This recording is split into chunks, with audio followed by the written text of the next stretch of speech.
Welcome to the Trailhead from Ultra Sign Up, where big adventures begin. Trail running is so much more than just a sport. It's a community, a culture, a way of seeing the world. On this show, we're not dissecting splits or debating shoe specs. We're here to get to the heart of it all, the people, the places, and the stories that speak to the soul of the sport. Join me, Zoe Rome, and my co-host, Brendan Leonard, as we'll bring you conversations with the everyday athletes, local legends, quirky characters, and creative minds who make trail running what it is. Messy, joyful, gritty, and deeply human. Because it's not just about chasing finish lines. It's about the friendships forged on long climbs, the lessons learned in the pain cave, and the weird, wild moments that remind us why this sport is about so much more than the miles.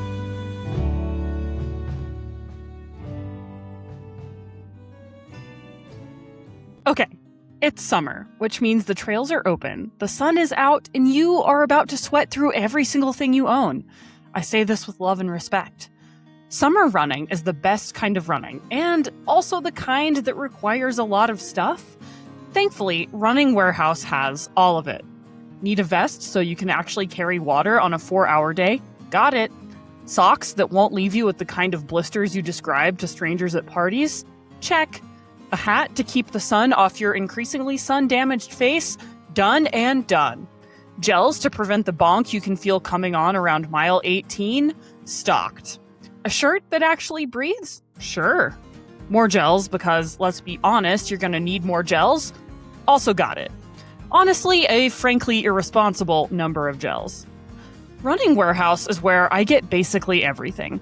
Fast shipping, a return policy run by actual humans, and enough selection that you never have to settle. Whether you're training for your first 50K or just trying to survive, they've got you head to extremely sweaty toe. Hit the link in our show notes to shop. Now, go get your summer.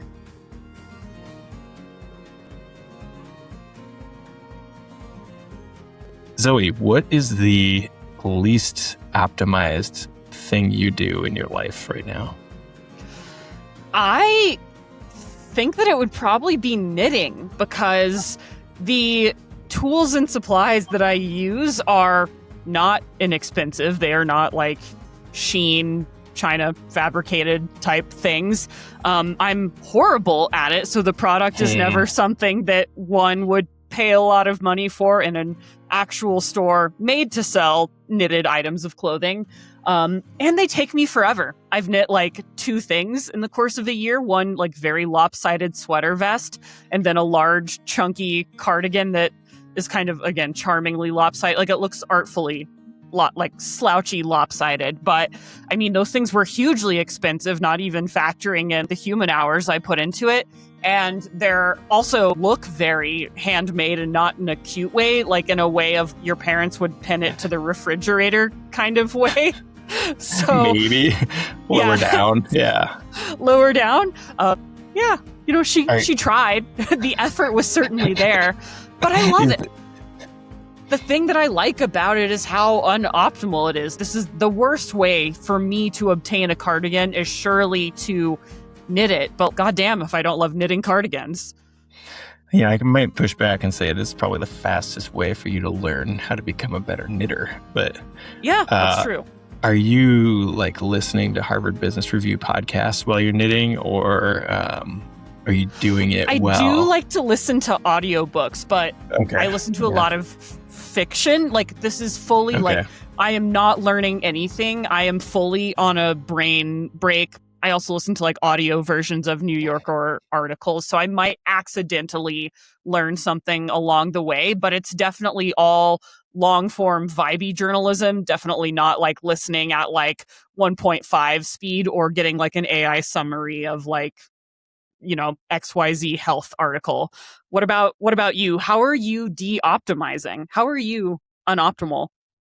Well, a few years ago, my wife and I decided to make the conscious decision to create a human life. And humans take so long to go from amateur to novice that literally everything in my life has become unoptimized. So this has been something you've been working on since at least Q1 of this year. Yeah.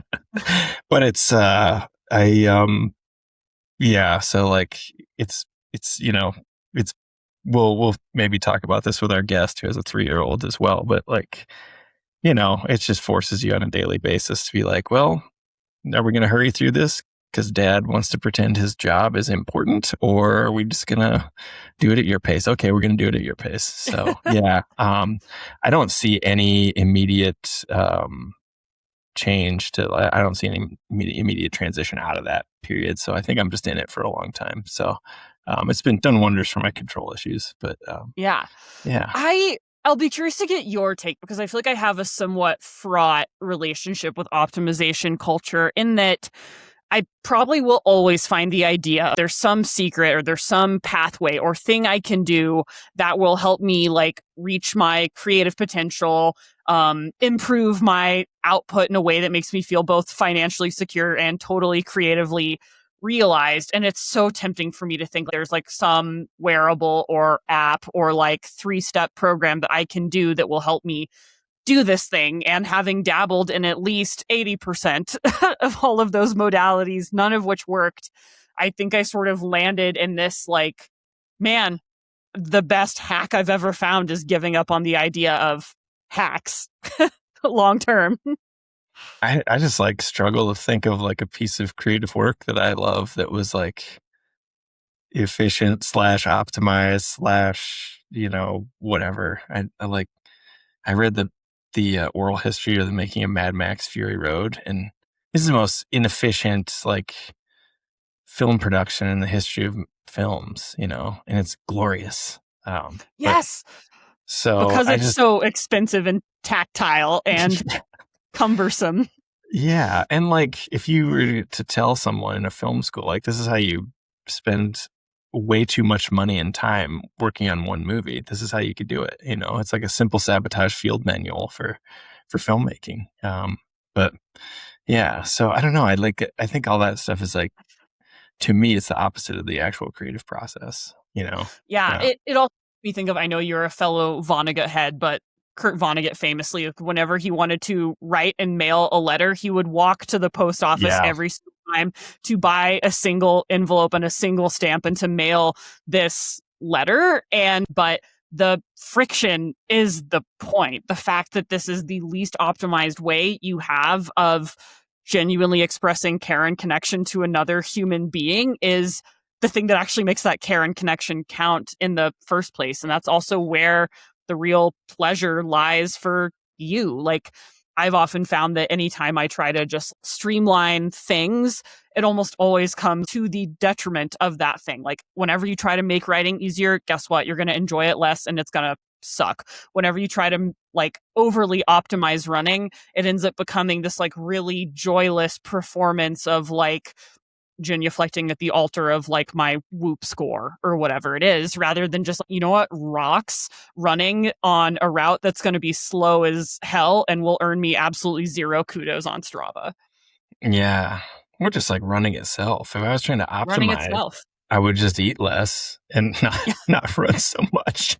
But I Yeah. want to run. So like, yeah, like how could I be fit? Well, you could do, exercise 3 times a week for 45 minutes and eat way fewer carbs. Like, well, okay, but I don't want to do that. Nah. So What are my other yeah, options? yeah, If there's something I could do that takes up way more time, energy, and financial resources, I'll do that.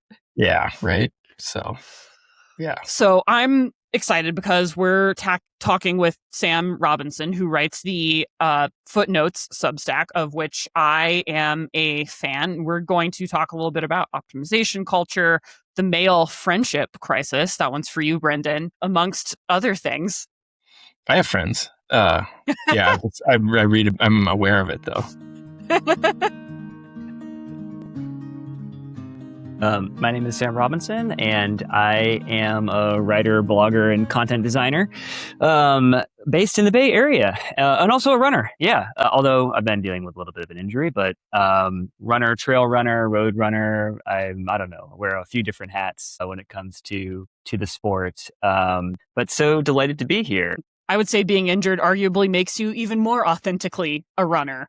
So I was going to crack a joke that if you're not running, if you didn't run this morning, we can't have you on the podcast. yeah. I know. Also, like you have to be currently running. If you're not breathing heavy into the microphone, reschedule. It's just heavy breathing. Sam, this has nothing to do with running, but can you tell us what content designer, what that job looks like on a daily basis? Yeah. So it sits within like digital product design. It's essentially like if you get on the internet, most of the internet consists of words. Like even the interface that I'm looking at right now, it has like audio, video, share. And I imagine if I pressed on some of those buttons, I would see maybe more words. So it's essentially like the writing that you do as part of like a digital interface so that people can use that interface. The example that I always like use to illustrate the job is if you've ever forgotten the password to your like bank account and you're like on the Wells Fargo portal and you like enter in your username and then you get to your password like, oops. And then you'll see something that says like forgot password. And then you click on it. It's like to reset your password, like, send this link. That's the kind of writing that content designers, sometimes called UX writers, do. I currently work for YouTube. Started there relatively recently. I feel like I've heard of that. Yeah. So just started there this year after about 7 years at PayPal. But I'm a kind of a weird, odd duck in terms of like my career pathway into design. Coming from like academia, that's what brought me out to California was actually to study history of all things. Yeah, I do want to get a little bit into your PhD because you studied science, religion, and philosophy in late 17th century England. What and why and how? That's why YouTube just snapped you up. I they guess. Just were like, this is exactly what we need. Yo, I've been waiting for this guy. Can you say this in 90 seconds or shorter so that I can clip it out and send it to my family so they'll stop harassing me about my degrees? The thing is like too is like a lot of those disciplines, right? Like science, philosophy, religion were not understood, right, as like separate disciplinary fields that one would like engage in a distinctive or discrete way. That's very much the result of professionalization of the 19th century, really. I thought you were talking about right now. They are. Yeah. I mean, it could be that we are sinking back into a more generalist Galvanism is going to come back any day now, you guys. I'm holding my galvanism stock. I worked on like religion in early modern England, specifically in 17th century England. And that just happened to be a time like where a lot of the ideas that we would call like the Enlightenment were beginning to take form, but they were often very religiously inflected. And I got into it a little bit through like path dependency. I just like as an undergrad was studying history. I was a history major and a history philosophy double major. And so just got interested in like the intersections of those ideas.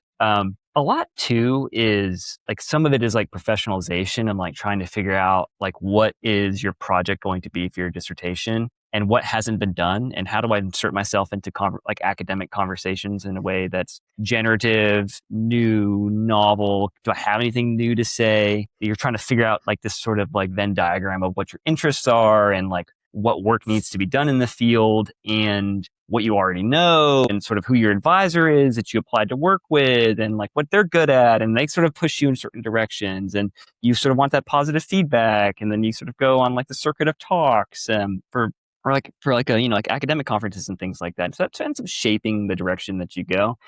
And I just was really interested in a lot of these ideas around, specifically around like how like ideas shape people's understanding of the body was like the big thing that I was really interested in. But there's like, the thing is like, I was like working in a period of time where there was a lot of like discourse and writing about that, but it tended to be more in like a scientific and medical valence. So a lot of the work I was trying to do is figure out ways of like connecting some of these religious thinkers with some of this like, more scientific work, although I don't think they necessarily would have like, I am a scientist, right? Depending on who you're working on, or I am a physician. There's a lot of overlap, right? So like, as I was saying, like a lot of these like trends in which we think about this being like a specific field of study didn't exist. I think a lot about whether I would do it again. And I don't know. I think the answer is maybe yes. I think I would study something maybe a little bit different, maybe a little bit more modern, if I had to do it again, because like my interest, I think, tended to be more towards like cultural history in like later on in history. And I think that's where like a lot of my writing is a bit more focused on like modern stuff. I don't write that much about 17th century history, like in my Substack, although sometimes like a couple months ago, I think I might have referenced Milton in relationship to the David protein bars and their nutritional scandals. There is a connection. A very normal. Actually, it does make sense. But I'm curious how you bring like that specific, or like that's a pretty.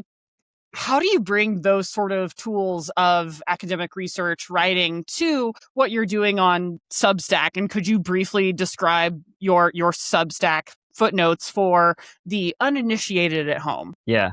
I don't know if I even included them in my intro, but I write the Substack footnotes, which is a Substack. I don't know, people use the word intersection too often in their Substacks, but it's about the intersection of like running, movement, culture, history, and politics. Which is to say, those are the things that I'm interested in and I'm often thinking about. And so I like to write about them. I think increasingly over the last couple of years, I've been widening out beyond like the sport of running to think about movement more generally. Interpret movement as you will, but literally like how human bodies try to get from point A to point B to do the things they need to do in their lives. And that could be in a sporting context, or it could be in a like, I got to get to work and I got to ride a bike, or I got to get myself there. So I often am thinking a lot about like that broader problem or landscape of like problems that we all sort of encounter as embodied creatures who have to exist in space and time and then have to move themselves across that space and time. But it's very much kind of informed by like being a runner and having grown up as a runner. And I've spent a lot of time like on foot, like probably a lot of your audience has or does.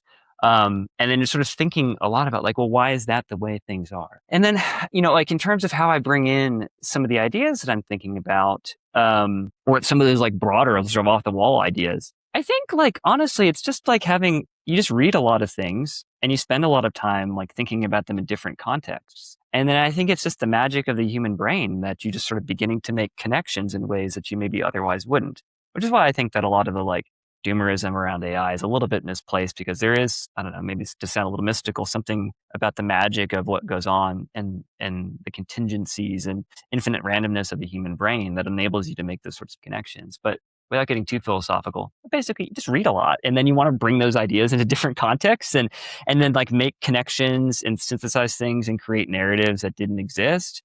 I'm often like responding topically to things or things that I'm reading. For example, last year and the year before, I spent a lot of time thinking about transportation infrastructure, mostly because I was making my way through Robert Caro's The Power Broker, which is this like 1,800-page book about Robert Moses and the immiseration that man brought to the greater New York metro area through his like radically reshaping of that like whole truly urban landscape across New York and Long Island. And that got me thinking a lot about like the infrastructure where I lived in Oakland. And then specifically, just to use like one case study of like how some of these ideas kind of like begin to manifest in my own work, I get excited about that kind of stuff. And so I love sort of thinking about the origins or the influences and ideas that come to bear on our material lives. And so how the immaterial becomes material and how the material informs the immaterial in lots of ways. That was the sort of stuff that I was very interested in as an academic. And I remain interested now, and I remain interested in like how it could be applied in like digital spaces and physical spaces. So that's the weirdo nature of my Substack. I would say, why is this road this way? Here's a 4,000 word answer is extremely trailhead coded. So well done. Yeah. So I spent, and because, I mean, some of this is too, I mean, like a lot of Substacks, it's just sort of like me. I don't have an editor beyond myself. And so it's often like what I personally am encountering in the world, and I am thinking about. And so that was just like in that moment in time, sort of like, coming out of the pandemic, was thinking a lot about some of these spaces where like I didn't go up to the trails as often. And then also having when I had a child, could not go, drive, like didn't have time for the 30 to 40 minute round trip to get to the trails. Like I'm going to go out the door and run through this gritty urban landscape. And then it just eventually just like, why is it like this? And I just like to try to ask that question more often, because I spent so much of like my running life just kind of head down focused on what the training goal was. And now as I've entered midlife and racing is a little bit lower in priority, just like to be like kind of look around and think a little bit more about the things that I'm encountering on foot. And then like to write about it, because that's the way, I don't know, I think writing is a great way of trying to make sense of your own ideas and the world around you. Are you a 99% Invisible fan, Sam? I am. That is what spurred me to read the book, was their book club, and breaking it up. So they did that book club in 2024, and Roman Mars is here in Oakland. Although I've never met him, although I've like seen him speak. I feel like you would identify his voice from like across a four-way intersection of like, that guy. Yeah. He's selling you article furniture. Like you would absolutely know. He's sort of like it's sort of like Ira Glass now. He has like one of those iconic voices that you can sort of like, that's Roman. Yeah. I was listening to that, and that's what helped me get through this. Like really, and I would actually, if you are trying to read The Power Broker, that I think they may have pulled that section of their podcast out of 99% Invisible. The Power Broker is, I mean, you can literally hurt somebody with this book. It's larger than most editions of the Bible. It was a pain to carry around, to be like, I'm going to bring this to like to work so I can read it on the train, and then like, can you imagine how cringy it is in this day and age of like the accusation of performative reading to pull out your right? Like, isn't that the thing with like the performative male reading with your large like This American Life endorsed like systemic analyses and your matcha latte? You got to be careful. Yeah, and I think too, to that point, like if you are like a man in your 30s, you have two choices. You can do The Power Broker or Infinite Jest, but only one that you can pull out in public. Infinite Jest is so overdone. You've got to go Power Broker. You got to go Power Broker now. Yeah. So it's a big book. So I recommend that podcast for anyone who wants to get into it, because it is, the writing in it is so good. Robert Caro is a brilliant writer. His description of the basically destruction of several neighborhoods in the Bronx and Queens is some of the best prose written in the 20th century. It's great. It's great. So highly recommend. Yeah, it's incredible. So an urbanist is born basically from you having a kid and not being able to drive to the trailhead is what we're saying. Yeah, I think so. Yeah, when you're stuck, having to push a stroller in paved spaces, and thank goodness for running strollers. But that it does make you think a lot about the urban terrain in which you're moving through. What's your jogging stroller setup, and are you still using it at 3? We are still using it at 3. We trained her early to be in this, and she's pretty comfortable in it, to the point where, although in the last year, it's been mostly my wife who's been using it more than I have, because I'm dealing with this like pretty bad knee injury. I'm knocking wood, it's on the upswing.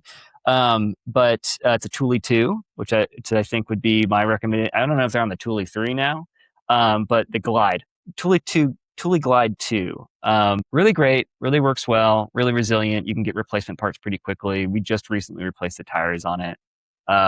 It's for road-based paved usage, really good. Probably can't handle a trail or a fire road as well, but given our needs here in the Bay Area, it's perfect. I think of all of the things that you are gifted as a new parent, a running stroller is like life-changing and high. Yes. And like, if you have a friend or family member who is a runner and they're approaching having their first child, that is the gift you must get them, or create the gift pool to get them that. But basically, like, it enables like one parent to be able to go out and get an exercise while the other is doing something else. Otherwise, if you have, like in my household, you have 2 parents who are both runners, basically like you have to do it in shifts. and like one person goes for a run while the other stays with the child, and then the other person goes for a run. And with the stroller, you can kind of parallel path some of that, and that's just a huge time unlock. And time is just the thing that you lose as a new parent. Stack, man. Again, come on. Yeah. Yeah. No, I'm so curious because like you occupy this kind of interesting position. Like you work in Silicon Valley, you're a runner, and you write these sort of long form cultural analyses.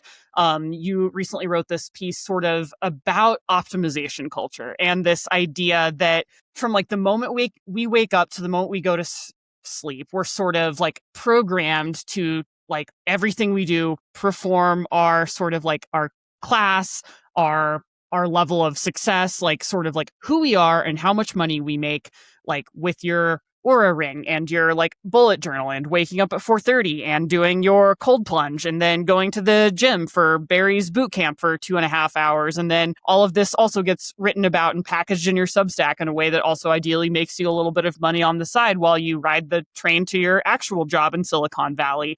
And this sort of idea that everything becomes performance. Everything can be made just a little bit better through the use of XYZ product or a little bit of data. When did you get interested in optimization, and like what have you seen from existing in Silicon Valley that made you want to take that idea on? Yeah, I think about that line at the beginning of the first volume of Kill Bill, where we haven't seen Bill yet, but we see him like he's like looking at the bride and he's like, "Do you find me sadistic?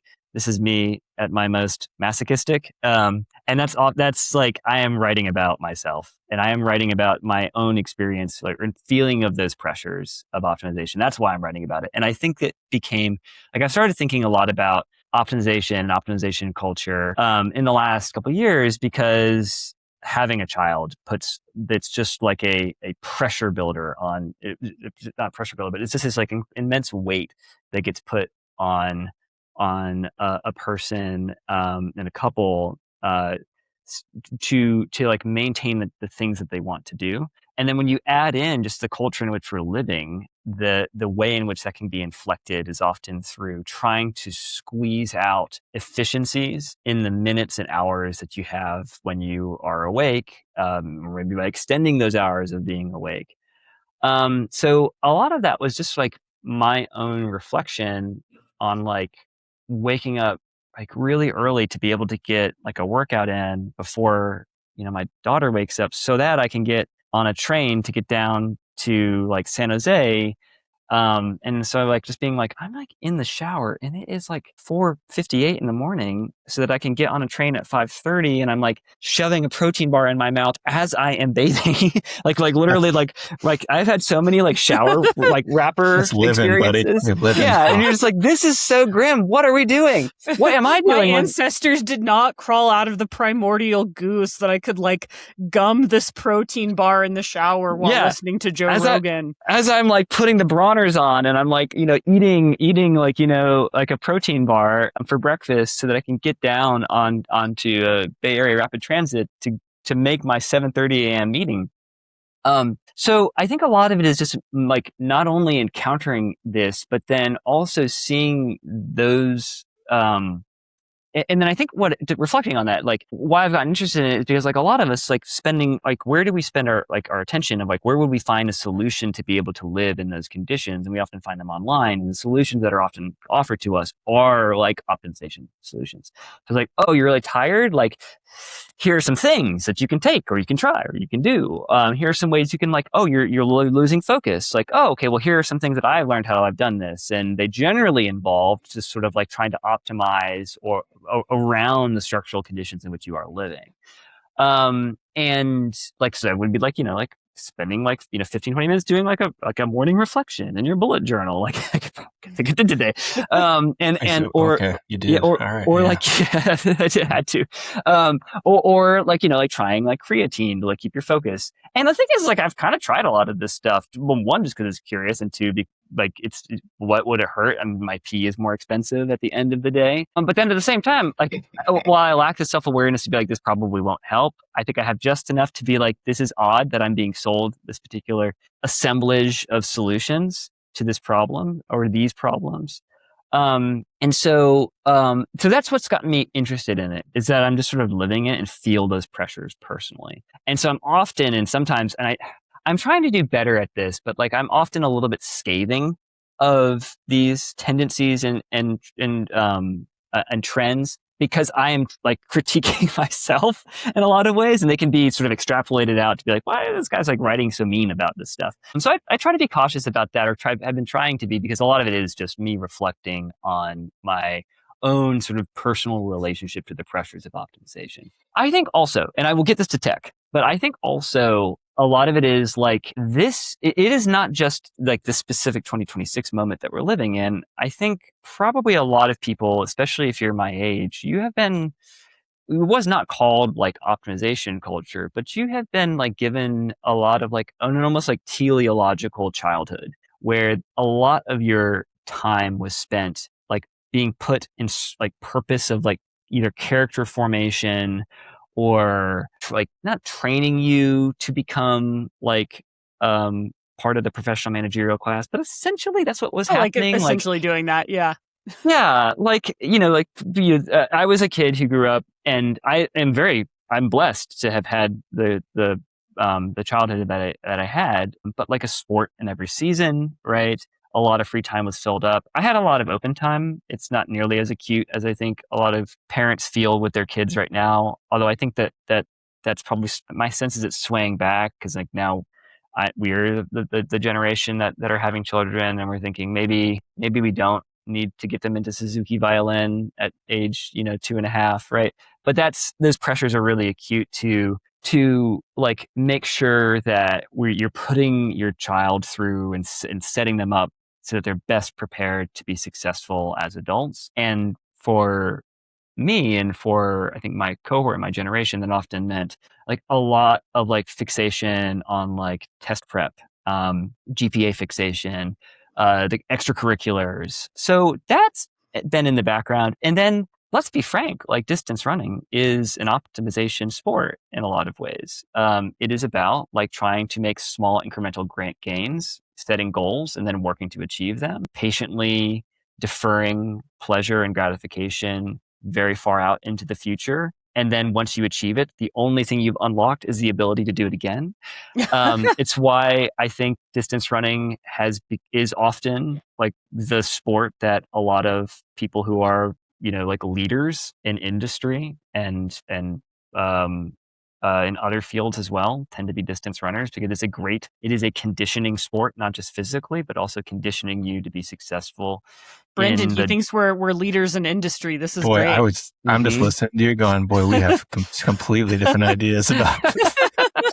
I know, and I'm probably wrong about all of this. But it's like optimizing how much pizza I can eat over here. Yeah. It burns more calories than cycling. So I think this is something, I mean, Brendan, you also recently sort of wrote about like resisting AI and this idea of like, it's cool and pleasurable to do stuff slowly, because what endurance running is like, it's at the same time this thing that we're all kind of like some degree interested in optimizing. Like you're training, you're buying shoes that are trying to make you a little bit better, you're eating a certain way, you're doing something, even if you're not taking it to its furthest logical conclusion, you're trying to get more efficient at doing this extremely inefficient thing, right? Like running is a terrible way to get from point A to point B.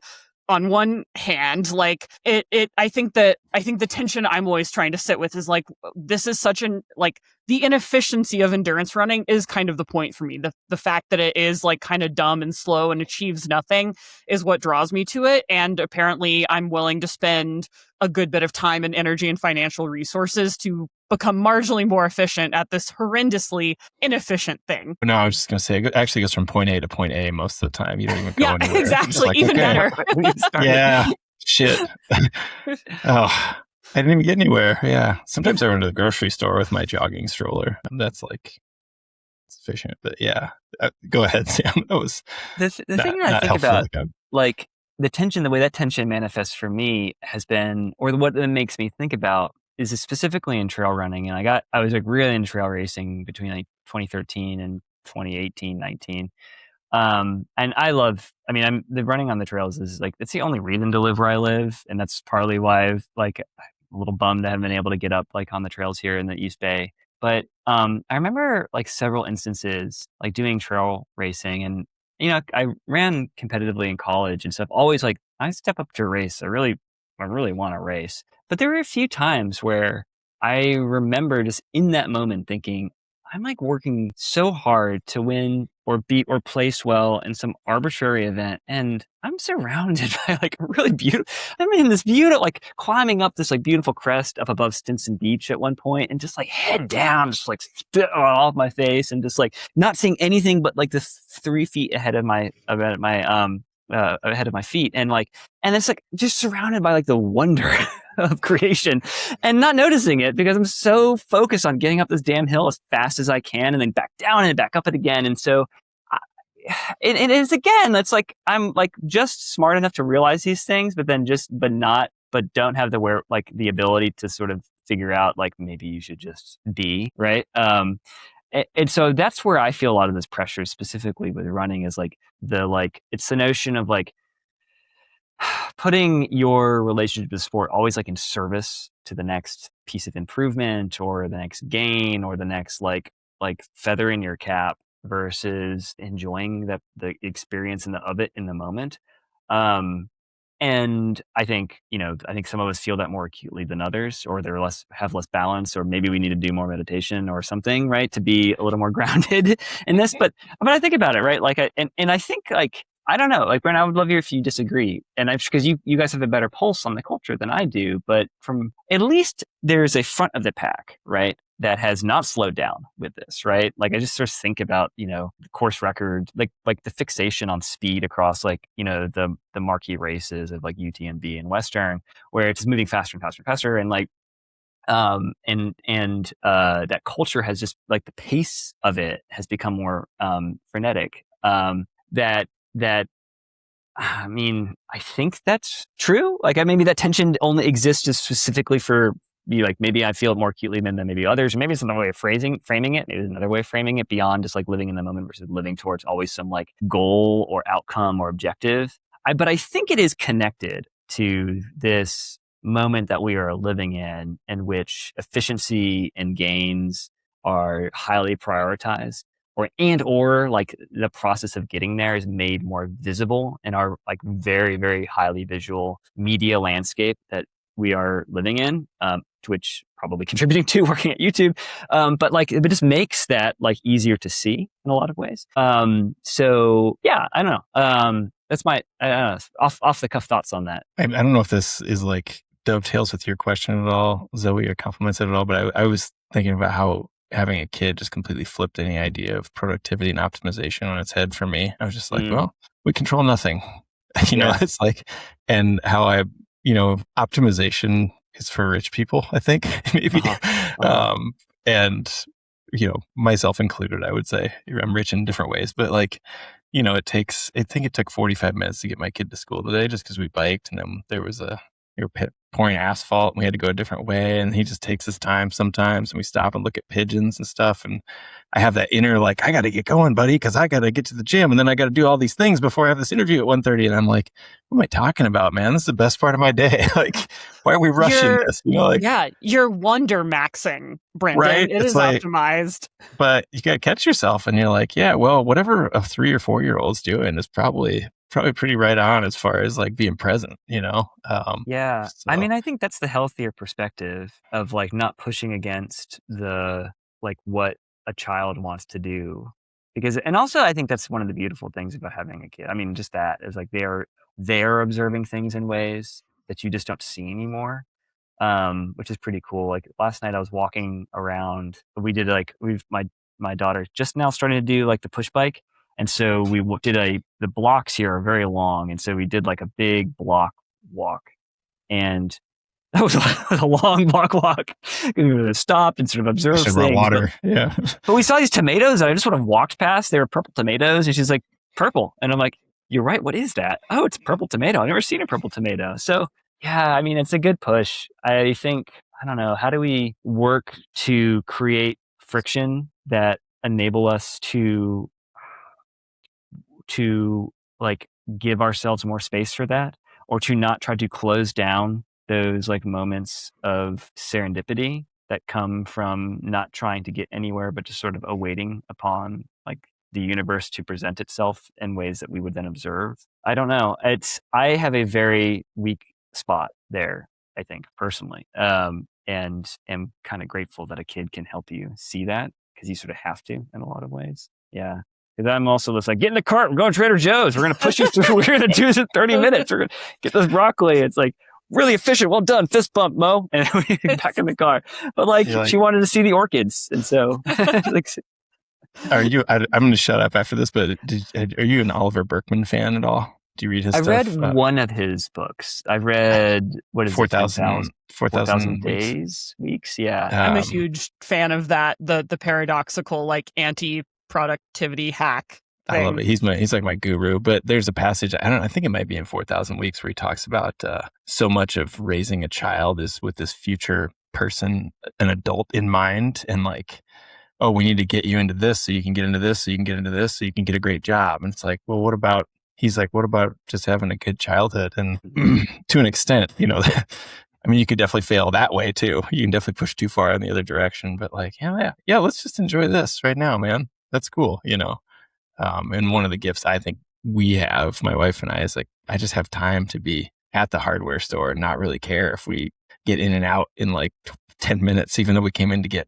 one thing. But like, sure, dude, let's hang out. I don't know. Like, let's just, you just explore, whatever. Okay, put that down though. That's dangerous. But, well, that is, I mean, sort of the paradox at the heart of that is this idea that like, if you just get this app, if you get this wearable, if you do this time blocking thing, it's going to unlock all of this time for you to watch ads. Then again, use that time. Yeah, exactly. To use that time to do all of the same productivity things and like kind of keep you on the treadmill. So I feel like what I'm always looking for are those things that just get you off the treadmill, like running, hanging out with the kid, like whatever that sort of thing is. And I'm just curious, like how, I don't know, Sam, what you've like seen in your writing and like working in Silicon Valley, or you too, Brendan, about like what are those things that kick you off of that like hyper optimization treadmill, like in like, again, in service of what? Like why, who are you optimizing for? Like, I don't, Yeah, it tends to be people, I think. Like it's interactions with people and in groups that like that's the friction that, and I'm using friction like because so much of like tech work is about removing friction, and it's basically like the first use of optimization that I could sort of find in this like last article that I was working on was search engine optimization. it was like literally like, how do we make the websites like more better at being found? And then that's just has shifted from where now we're not just thinking about the objects of that work to the people who are working on them themselves. And I think like what the best ways that I have seen that happen is like you like are like interacting with friends, colleagues, setting up spaces for doing that, or encounters with those folks, because it's like, I mean, like work meetings and things, of course, can always be like run in a way that are like, to the goals of like whatever it is that you're working on. But I also think like, well, it's getting ahead of myself, but like, it's sort of like a good reason to like live close to people you kind of want to be around, because then when you go outside, you will, they'll be out, they might be outside too. And then like you were just going to take out the garbage, but then you have a 10-minute conversation with somebody and it makes your day, because you just know someone cares about you, or that you were able to express care for them or like help them in some way. I think that's like I think about that a lot of like, not just like choices we ourselves can make, but like what policies do we want to get into practice to be able to like make those encounters more common. But I think like, pushing on like, how do you escape those loops? That's the only thing I can think of like as a strategy, which feels very, very technical. How do I optimize my de-optimization? Optimize my de-optimization. What is the hack for dismantling hack culture? I know. It's like catch-22, like Joseph Heller. We're just getting into this like ridiculousness thing. I mean, the answer, Brennan, is probably yours, which is to just like overturn the apple cart and be like, I have to see this differently, and not see it under the framework of like, what are the gains that I could make in terms of time, right? Like what time can I free up? Because then you're still using the logic of like the market for your own, de-optimization routine.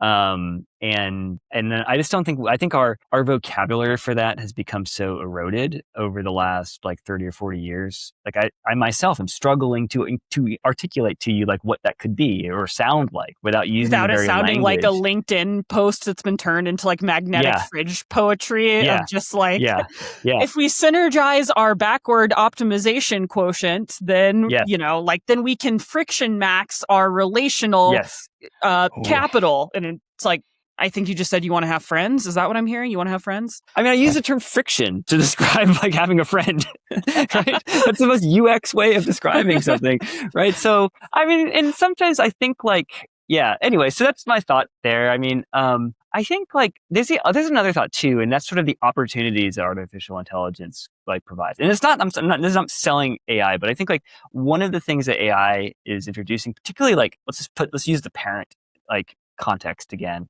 It's really unclear what you should be trying to do. Like if you were wanting to prepare your child for an era in which artificial intelligence has enfolded itself into any number of like fields or domains of life, it's really unclear what you should do so that they will be able to like be guaranteed to have a job in 15 years. No one knows, right?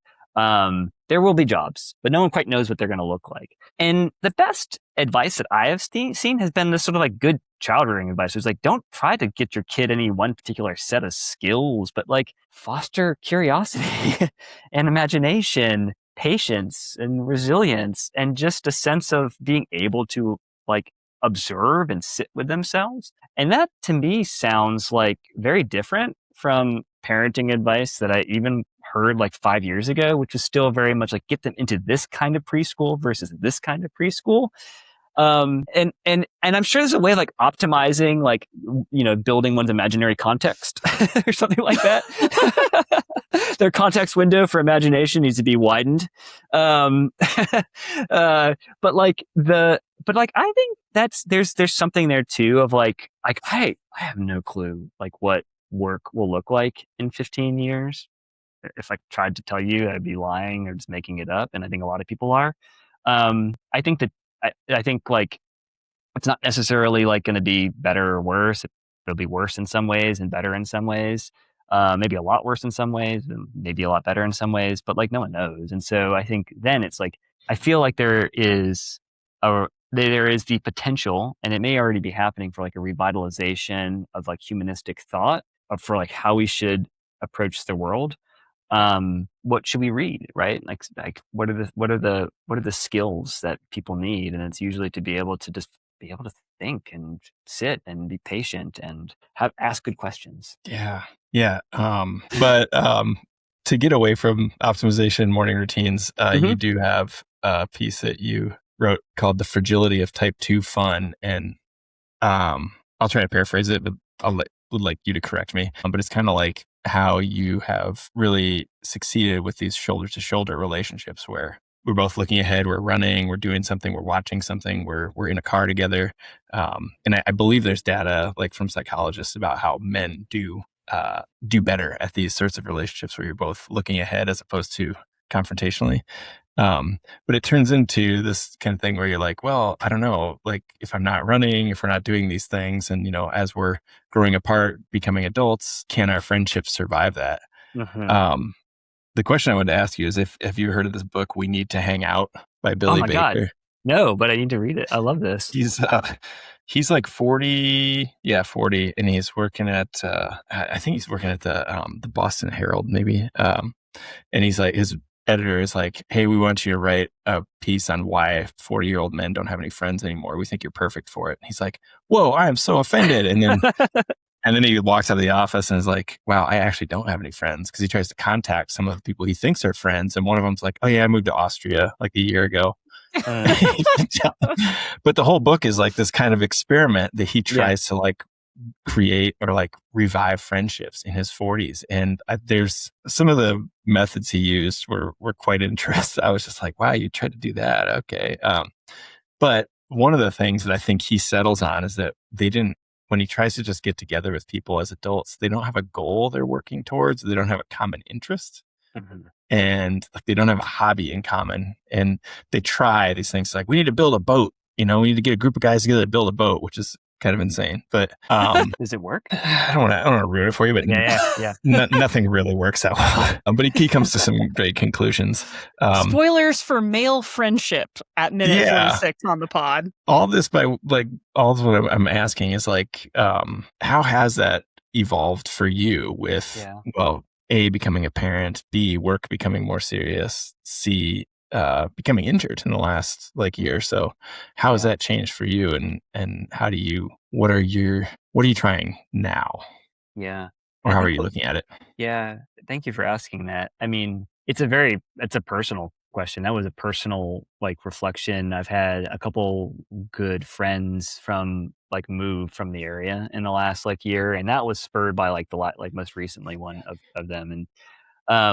And for context, I had a very very tight knit group of running buddies, both men and women. We were together as part of the That's Fine Track Club, which was here in the East Bay. And we had there was a 15-month period where I think I ran with these people 3, maybe 4 times a week.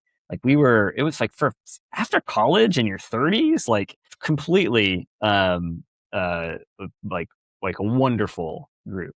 And then a lot of us, life happened. And for us, in terms of the timing of things, sequencing of things, the pandemic, right, started. And then a lot of people were well, maybe we should have kids. And so folks started having children. People started going well, we're kind of in pandemic mode. So we're going to move back home.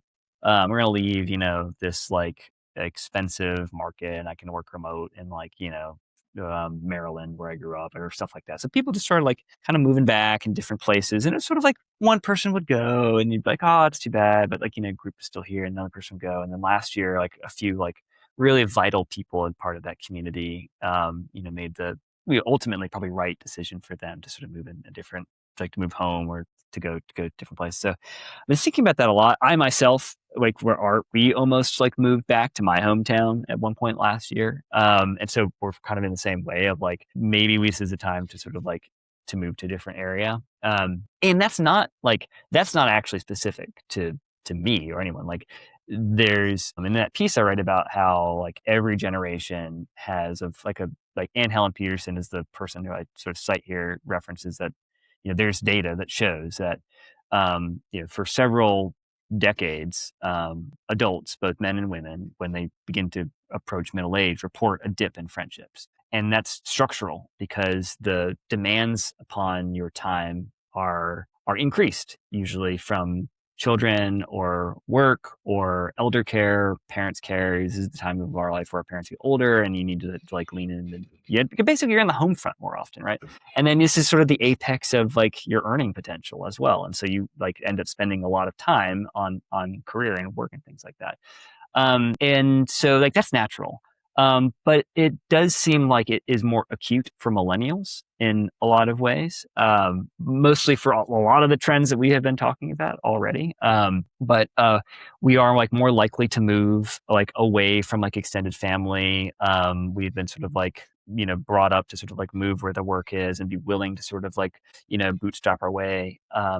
But I was thinking about this in kind of that immediate personal context, and thinking about it in a wider application.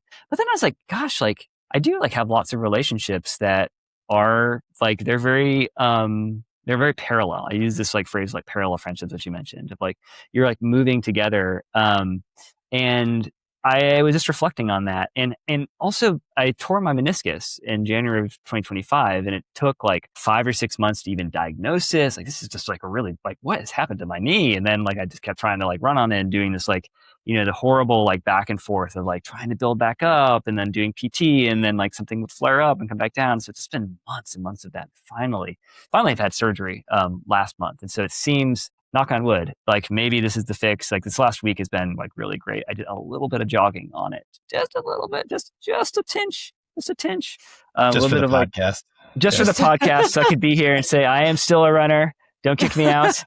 We made him do it, guys. Yeah. I mean, run hobbled down. If anyone saw me like moving at like literally like 25-minute pace for 30 seconds down a sidewalk, that was me. If you happen to be in the Rockridge neighborhood of Oakland on Sunday, but yeah, I know it's like what what sustains these relationships? Can running sustain it? And I am not sure, right? Like, I think, I don't have an answer or a solution to this because I'm figuring it out. I'm connecting it back to the earlier part of our conversation. We are so oriented around the maximization of like the outcomes and the goals that we have is that we don't, there's no space then for those other more serendipitous encounters that could create friendship. And I think connecting it to like running, it's like if all of your relationships are your running buddies, but that's the only thing that's holding you together, then does there need to be some sort of like other forms of like intersection of like good hanging out that isn't related to that? So is it that you guys started as like running buddies, but then there has to be some sort of like cross weaving of the activity? I think I am actually jumping into like giving some ideas because these are what people gave comments about. Like I asked for help from, and this is like the community of my readers read like lots of thoughts about what you can do. And one is like, yeah, you can start with running, but then maybe you start a book club of like, hey, get coffee afterwards. Other ideas were like, well, like, what do they do? Have you asked questions about like what their lives are outside of running? And is it something you might be interested in, or can they teach you about it? I didn't know you had kids. I didn't know you had kids. For 2 years. Wow. Yeah. Wow. I mean, you do. Sometimes you do. Especially like you're in like an early morning run club sometimes. All you're doing, like, what are you training for, bro? All right. And then you don't find out that like, actually like they're like, really into pottery. You never knew. I think that metaphor of like just thinking about like the direction of the friendship, like pulling back to that, you're like moving in one way and you're like talking like, and I find I'm very comfortable, and I'm most comfortable in those spaces because like as a sporty child, that's like so many of my friendships were friendships from like sports and things like that. Used to like having conversations in my peripheral vision and telling jokes and banter. I feel most comfortable in those kind of like group run settings. Love them. I want to get them back. But like, can that alone be the glue that holds, a community together? And I think probably not. I think you need other forms of care and other forms of conversation or interaction to like really cement those relationships in a way that's more durable through the dips and the lows of life that are inevitable. I don't know. I'm just riffing here. I'm in the same boat as y'all. Do you guys want to be friends? You just start a podcast. Duh. So we gotta turn the mic on. Friendship. You got to help me move a couch. That's the friendship test. That is actually probably the friendship test. Yeah. No, it's amazing. And then it's like it's good for like 2 years after that. And then I'll help you move a couch. It's just it's a great system. I won't move to Austria on you, Brendan. Don't worry. I'm not. No, none of my friends. I would have caught it before then. A year? No, like a week and a half, maybe. Yeah. Well, I think those are the questions that I had for you. Brendan, did you have anything else we can wrap with? I had more. Now that we've solved optimization, friendship. Yeah, there was like hit us with another. You had the piece about best training montages, which was fantastic. That's my favorite thing I've ever written. Right? It's so great. There was the piece you wrote, the morning routine that changed my life, because I have like watched these morning routine things, and I'm watching this guy's video that you put on there, and I'd never seen it before, and I was like, God, this just reminds me of American Psycho. And then I scroll down, and you're like, here's Patrick Bateman's morning routine in American Psycho. I'm like, do these guys who make the morning routine videos actually think about that? Like, do they know that? It's so hard to decipher now on the internet, like is satire and parody from like, there is like a serious cohort of like Gen Z men who are like, Patrick Bateman rocks and is a true alpha male. So yeah, like I love American Psycho. Great movie. It's a documentary, right? Yeah, exactly. Yes. I've only seen the first 20 minutes. I'm assuming it ends well. I always say that the apex of toxic masculinity is murder. So like yeah, to your point, if that is an alpha male, yeah, he does a good job. But I guess my question was, have you ever tried Benjamin Franklin's morning routine, which I learned about from your morning routine post, which is, I'm just going to read it. Rise, wash, and address, quote, powerful goodness, contrive day's business, and take the resolution of the day. Prosecute the present study and breakfast. And I think that was like 5 to 8 a.m. or something like that. Have you tried to recreate that for a... Have I prosecuted my breakfast? I might have today as I was double fisting, like feeding my daughter and like, I don't know. I feel like if you're eating a David protein bar naked in the shower, you are prosecuting breakfast. Yeah. Yeah. I mean, like, I think, and I'll be really curious for your guys' thoughts on what I wrote today, that the thing about optimization culture is that I think it has within it the seeds of its own downfall.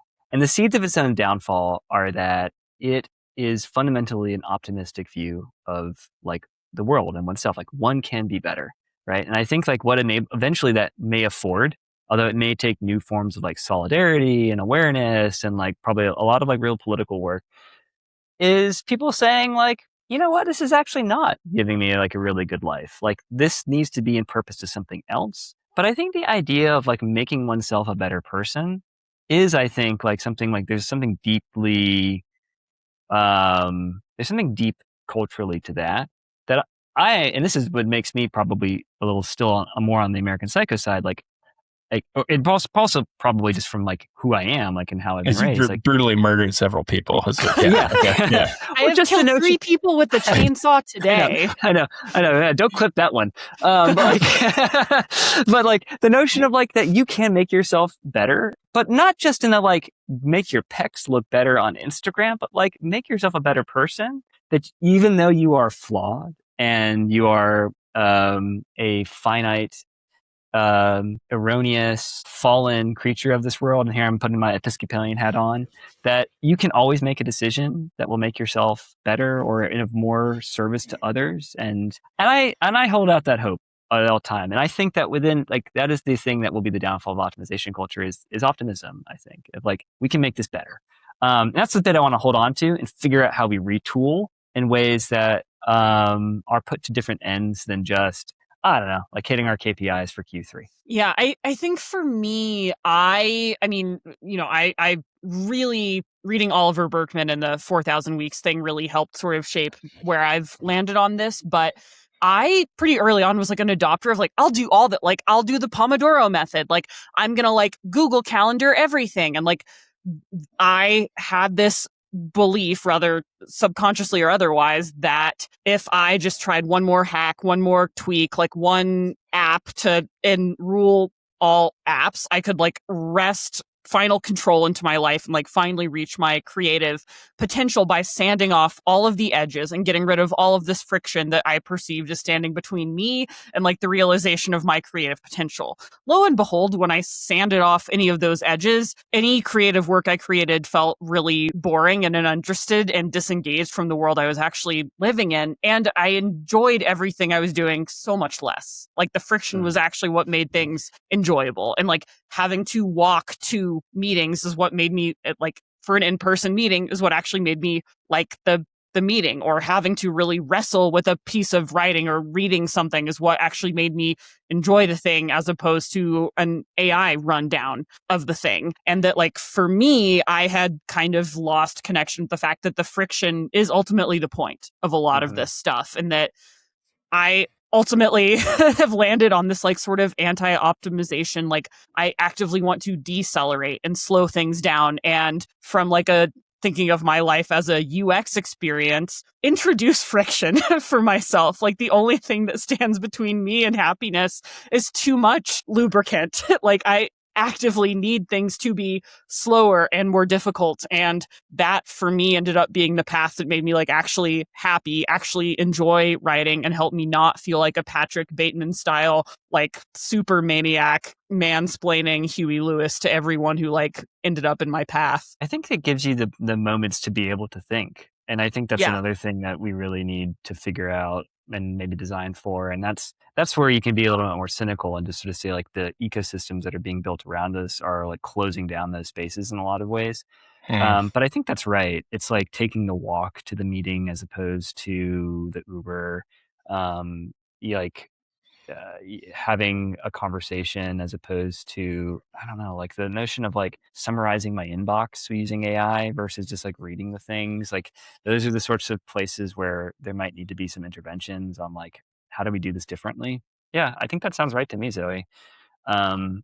It's like decelerating things and slowing stuff down. What does Berkman say? Yes, he has that phrase that stick out of my head is like, we have this like tendency to try to like clear the decks. Like we often like want to clear the decks. The faster you clear the decks, the more stuff, like the more stuff will come in. Effective and efficient you get at answering email, you just get more email. Right. Yeah. So like ultimately you have to decide what like your threshold of tolerance is of like, here's the amount that I'm comfortable doing that I feel like I can do a good job at, because something else will always come in to fill that gap. And oftentimes like this optimization culture just ends up being in service of someone else's values and goals rather than your own. Whereas, again, bring it back to the personal, I found that when I slowed things down, I could at least be sure I was acting in service of things I was interested in, rather like in service of like whoever I was working for, or some like disembodied idea of like what productivity is, capitalism writ large, etc. Yeah. I think too, like there's probably something about the baggage of the decks not being cleared where there's maybe something fruitful in terms of being able to think through things differently than if you were just trying to think of them as just like like bullets or discrete objects that need to be just cleared, right? Rather they're, I don't know, like I'm ripping metaphors apart like here. A task. But like, yeah, like a task. The reduction of life to tasks, I think, is probably the thing to problematize, right? Of like, I have these bullets, I have these like boxes on my calendar that need to be like checked, and in checking them, then they have been done. But I don't think that, I feel like that's probably going to be where a more radical intervention would be. How do we reframe what those things are in ways that can build on each other, perhaps, and not just sort of like sweep. Or to use another UX term, iterations upon that. Yeah.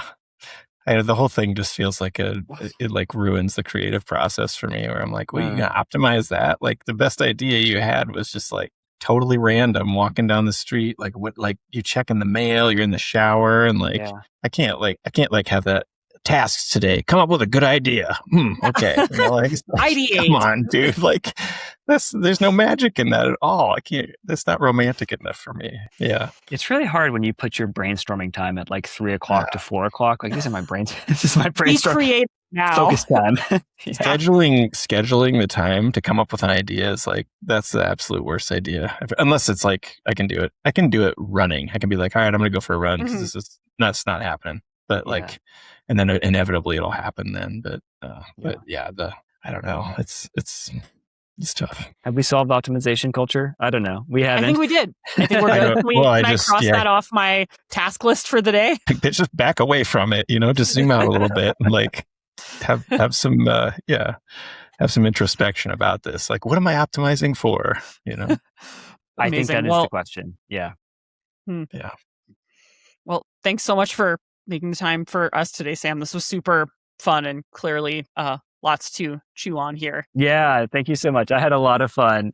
Sorry for being so philosophical and ponderous. That is exactly what this podcast is for. I love it. I'm so happy you guys exist. And isn't it great that this is like, in the context of like what used to be like a race sign-up website is now like creating like amazing conversations like this on like the encounters of serendipity that might overturn optimism.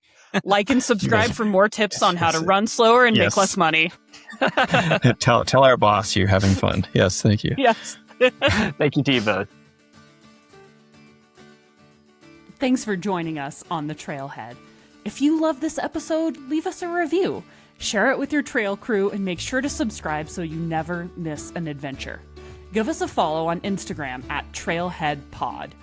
And you can reach us anytime at trailhead@ultrasignup.com. We'd love to hear your stories, questions, guest ideas, or just to say hi. And don't forget to check out all of the shows in the Ultra Podcast Network.